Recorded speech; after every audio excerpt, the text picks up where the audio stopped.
बघा, क्लास 9चं भूमिती चॅप्टर बोलला आहे. सराव संच प्रॅक्टिस 1.2 मीडियम दोन्ही आहे. Marathi semi.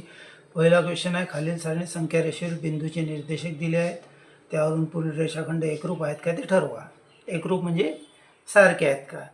The following tables shows point on a number line and their coordinate decide whether the pair of segment given below the table are congruent or not. हे बिंदू point आणि त्याचे कोऑर्डिनेट दिलेले आहे. त्यानंतर रेख डी वर एक ए बी म्हणजे segment D and segment A B असे दिलेले आहे. हे आपल्याला सॉल्व्ह करायचं आहे. याच्यामधलं पहिलं घेऊ. पहिलं क्वेश्चन सोल्युशन ओपन.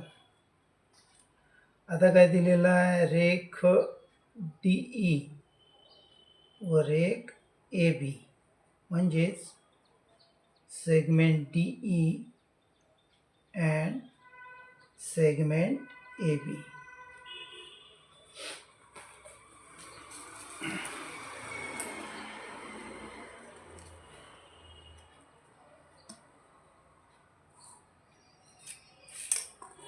मग आता डीचा कोऑर्डिनेट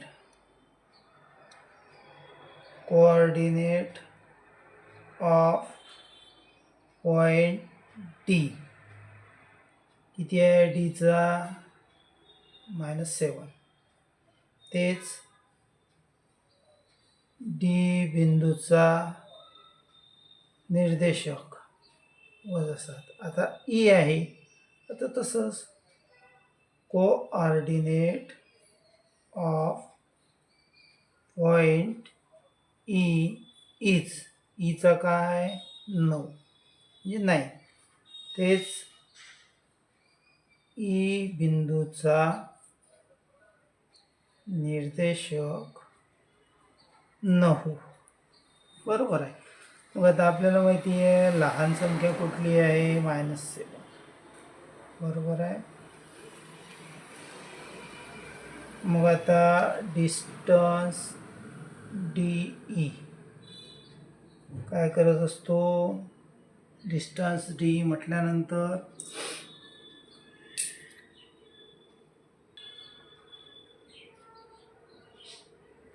डिस्टन्स डी काढायचं. मग मोठी संख्या 9 म्हणजे 9, वजाचं चिन्ह, -7 वर्ग. सॉल्व केलं, वजा अधिक 9 7 16 म्हणजेच अंतर डी किती आलं आपलं 16. याला देऊ इक्वेशन नंबर म्हणजे समीकरण नंबर 1. सेम हीच प्रोसेस. कोऑर्डिनेट ऑफ ए बिंदूचा निर्देशक, कोऑर्डिनेट ऑफ बी बिंदूचा निर्देशक, ते लिहिजा. आता एवढं काही वाक्य मी डिटेल देत नाही. आता एका क्वेश्चनमध्ये लिहितो बघा. आता आपल्याला ए बी घ्यायचं. ए बिंदूचा निर्देशक किती आहे, याचा -3. तेच coordinate of point A is -3. तेच बी बिंदूचा निर्देशक, तेच coordinate of point B is, B बिंदूचा निर्देशक किती आहे 5 आहे. झालं. मोठी संख्या 5 आहे, लहान संख्या -3 आहे. मग आता अंतर ए बी काढायचं, डिस्टन्स ए बी. मोठी संख्या म्हणजे 5 वजा 3, ब्रॅकेट सोडवला, कंस सोडवला तर 5 अधिक 3 बरोबर 8. म्हणजे डिस्टन्स ए बी किती आलं, 8 आलं. याला देऊ इक्वेशन नंबर 2. मग विधान 1 व 2 वरून, विधान 1 व 2 वरून. मग 1 व 2 वरून काय निष्कर्ष निघते, दोन्ही सारखं आलं का. म्हणजे अंतर डी ई हे अंतर ए बी एवढं जर आलं असतं तर ते एकरूप असते, कॉन्ग्रुएंट असते. पण नाही आलं, म्हणून याच्यामध्ये अशी क्रॉसची रेषा द्यायची. म्हणजे distance D E is not equal to distance A B. म्हणून रेख डी ई व रेख ए बी हे एकरूप नाही. तेच तुम्ही लिहिजा segment D E and segment A B are not congruent. अशा पद्धतीनं क्वेश्चन सोडवायचा आहे. आता दुसरं एक्झाम्पल, आता ते मी डायरेक्ट सोडवतो. डायरेक्ट बघा, बाकी आता वाक्य एक तुम्हाला सांगितलं कसं सोडवायचं डिटेलमध्ये या पद्धतीनं. आता डायरेक्ट म्हणजे कसं, आता बघा बी सी सांगितलं, एक आहे बी सी आणि ए डी, याची आपल्याला तुलना करायची, एकरूप आहे का नाही. आता बीचा कोऑर्डिनेट काय, बीचा बघा आहे 5, सीचा आहे, सीचा किती आहे 2, मग मोठा आहे 5, बरोबर आहे, लहान आहे 2. मग डिस्टन्स बी सी काढलं, पहिला 5 नंतर 2, 5मधून 3 गेले, 5मधून 2 गेले, 3 राहिलं, म्हणजे डिस्टन्स बी सी आलं 3. हे झालं विधान नंबर 1. आता एचा कोऑर्डिनेट काय दिलेला आहे, एचा निर्देशक -3, डीचा किती दिलेला आहे -7. मग आता अंतर आपल्याला काढायचं ए डी सर्वात मोठा आपल्याला माहिती आहे, त्याच्यामध्ये -3 हा मोठा आहे, -7 हा लहान आहे. मग मोठा आधी मायनसचं साईन, नंतर लहान, हे -3, हे ब्रॅकेट सोडलेले मायनस +7, 7मधून 3 गेले किती राहतात 4. याला देऊ इक्वेशन नंबर 2. बघा बी सी आलं 3, ए डी आलं 2, म्हणजेच डिस्टन्स बी सी हे डिस्टन्स ए डी एवढं नाही आहे, अंतर ए डी एवढं नाही. म्हणून रेख बी सी व रेख ए डी हे एकरूप नाहीत. त्याच्यानंतर तिसरं,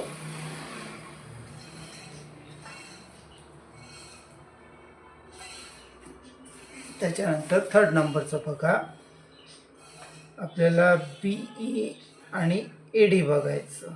आता बीचं निर्देशक काय बघा 5, ईचं कोऑर्डिनेट काय आहे 9, बरोबर आहे. मग मोठा आहे 9, लहान आहे 5. मग आता अंतर बी आपल्याला काढायचं, तर 9 वजा 5, 9मधून 5 गेले 4, याला देऊ इक्वेशन नंबर 1. त्याच्यानंतर ए डी काढायचं, एचे निर्देशक -3, टीचा निर्देशक -7. मग मोठी -3, लहान -7. मग आता डिस्टन्स ए डी काढायचं, पहिले -3 -7 कंसामध्ये सोडले -3, हे +++7 राहिले 4, याला दिलं 1. बघा बी आणि ए डी काय आले आता सारखे 4 आले, म्हणजे distance B E is equal to distance A D. म्हणजे याचाच अर्थ हे कसे आहे, कॉन्ग्रंट आहे, एकरूप आहे. इथं झाला आपला आता पहिला क्वेश्चन समाप्त. बघा दुसरा क्वेश्चन आहे, बिंदू एम हा रेख ए बीचा मध्यबिंदू आहे आणि ए बी बरोबर 8 असेल तर ए एम काढा. Point M is the mid point of segment A B. If A B is equal to 8 then find the length of A M. बघा आता एक कच्ची आकृती काढतो. समजा हा ए आहे, हा बी आहे. ए पासून बी पर्यंतचं आपल्याला 8 अंतर दिलेलं आहे.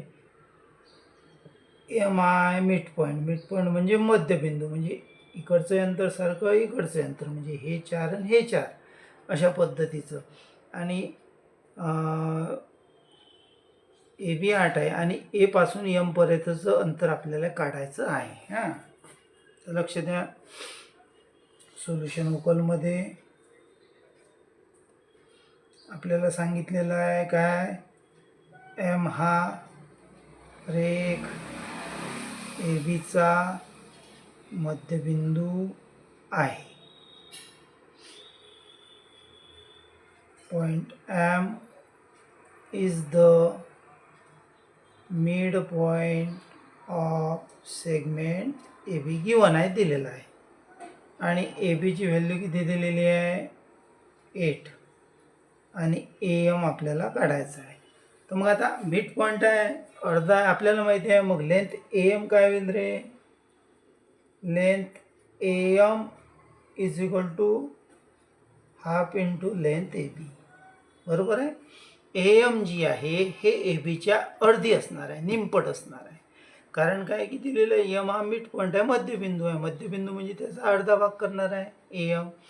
मग आता AM काढायचं, जसंच्या तसं लांबी AM 1/2. ABची लांबी 8.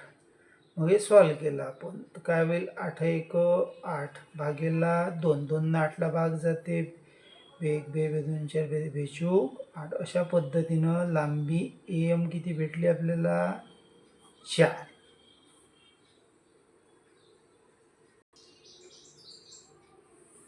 बघा आता नंतरचा क्वेश्चन आहे. बिंदू P हा रेख CDचा मध्यबिंदू आहे आणि CP बरोबर 2.5. तर रेख CDची लांबी काढा. Point P is the mid point of segment CD. If CP is equal to 2.5 find length CD. आता इथे कच्ची आकृती काढून घेऊ. एक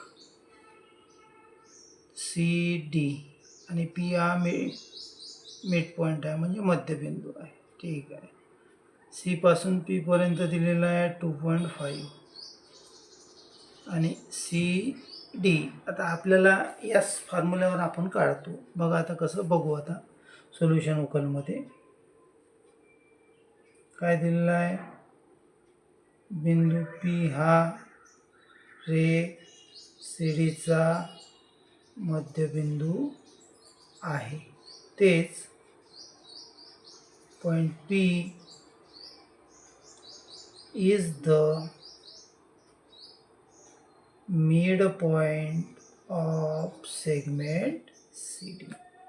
ठीक आहे.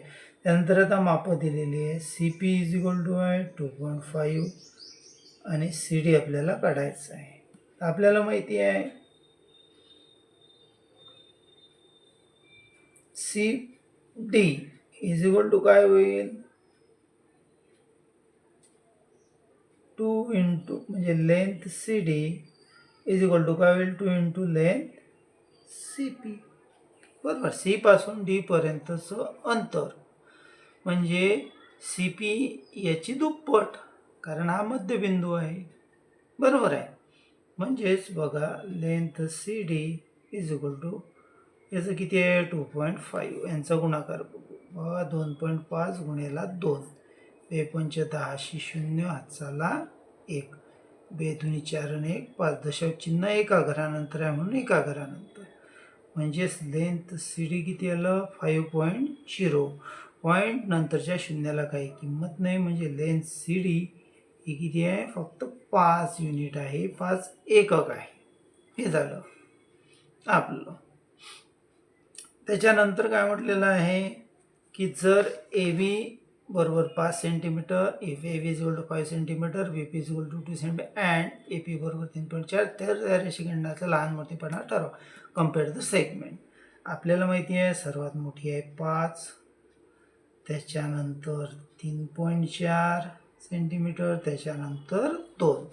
म्हणजे याचा अर्थ सर्वात आधी सेगमेंट AB, त्याच्यानंतर येईल सेगमेंट AP, त्याच्यानंतर येईल सेगमेंट BP. सेगमेंटच्या ऐवजी मराठीवाल्यांनी रेख AB पेक्षा लहान रेख AP, AP पेक्षा लहान रेख BP किंवा BP पेक्षा AP मोठी, AP पेक्षा AB मोठी.